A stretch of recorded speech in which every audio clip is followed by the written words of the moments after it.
Today in Memo to the President, the topic is renewed diplomacy in the Middle East. Hello, I'm Gigi Hinton, along with the director of the Saban Center for Middle East Policy, Martin Indyk, and co-author of the memo.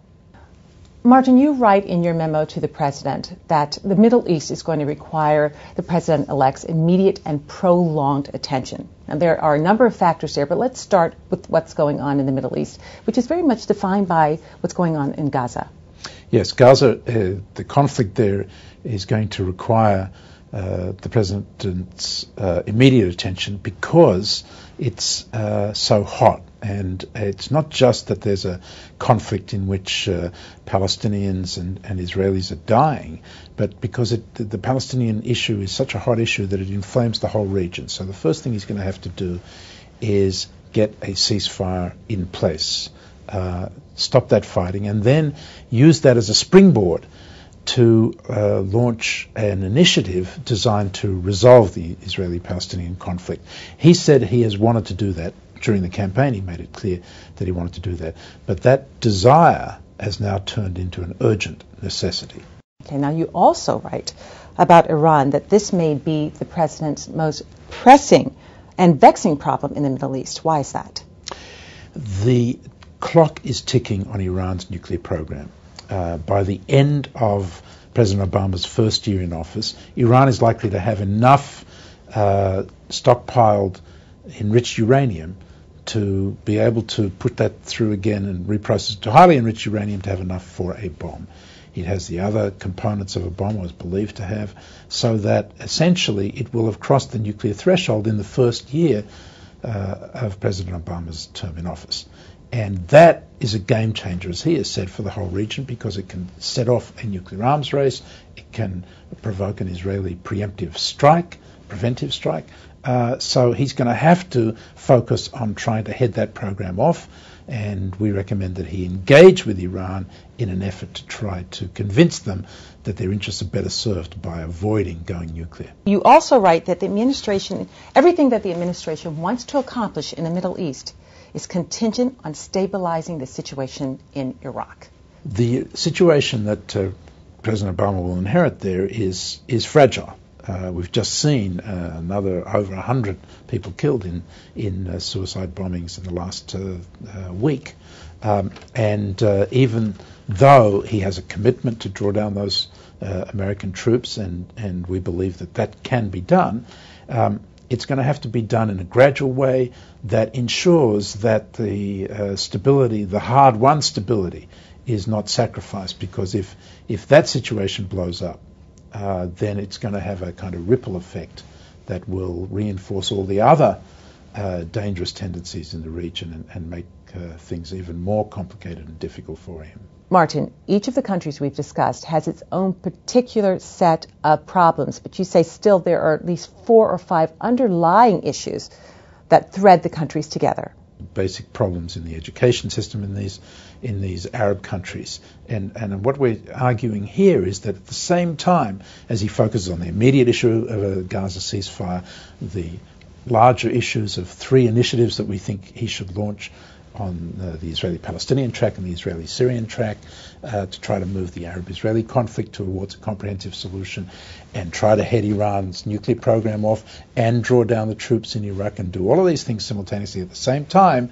He has to have a larger vision of a longer-term strategy that gets at these core issues in Arab societies to do with, in particular, with education and employment opportunities for young people, that will have a longer-term positive impact. It's a very complicated orchestration of operations that have an impact. Each initiative will have an impact on the other to the extent that they succeed or fail. But it's going to have to be a concerted effort, and it needs to take account of the long-term strategy as well. And thank you very much, Martin Indyk.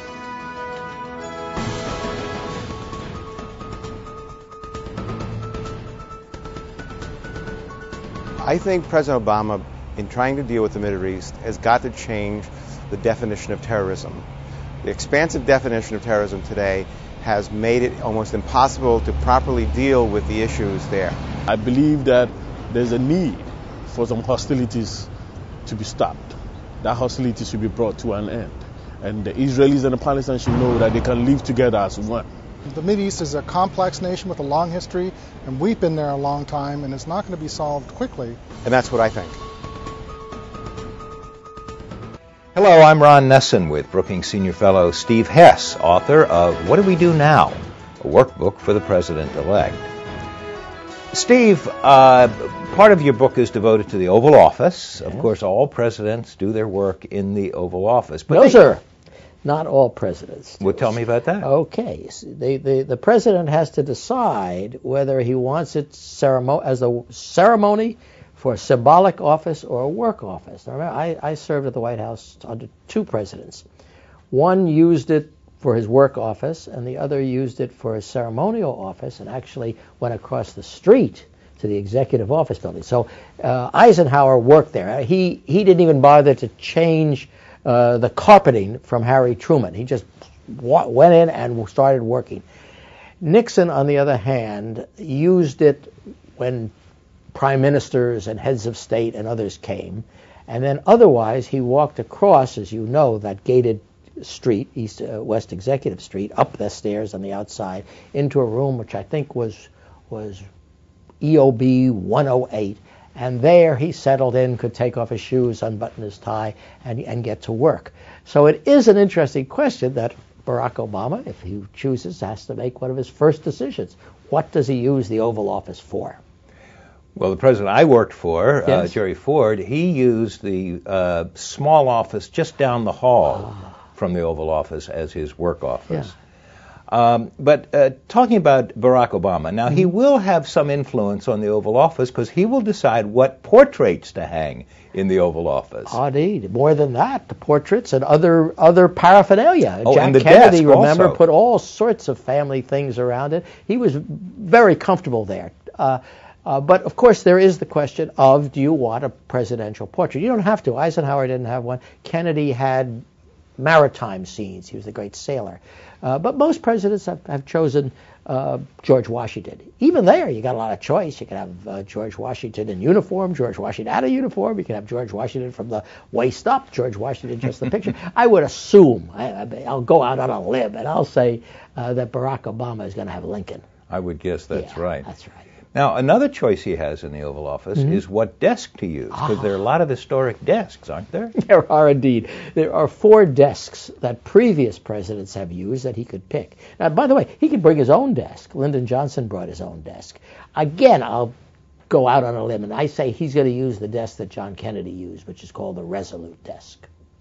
Is Abraham Lincoln's desk still No, around, I don't think his not? desk is there. The Resolute desk was actually based on a British ship called the Resolute.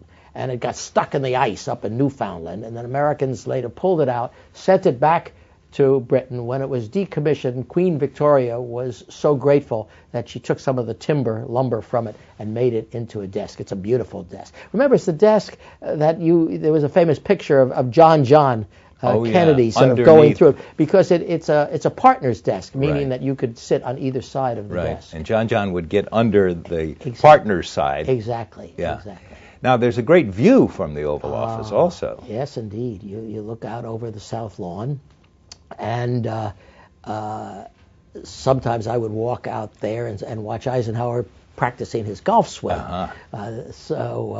And then I think Clinton put in a little running track, and so forth. So, and the helicopter lands there. It's really quite exciting. And Jerry Ford put in a swimming pool. I used to watch him walk out to the swimming pool. I've forgotten that. Yes. Because they took away the swimming pool that was inside the White House. And turned it into the press room. Exactly. What a mistake. Thank you, Steve. Our time is up for today, but we'll be back next week with more advice on what President-elect Obama should do as he prepares to move into the Oval Office. See you then.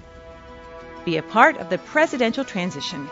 Join our pundits and experts for The Scouting Report, our live web chat every Wednesday afternoon at 12:30. Log on to www.brookings.edu/transition.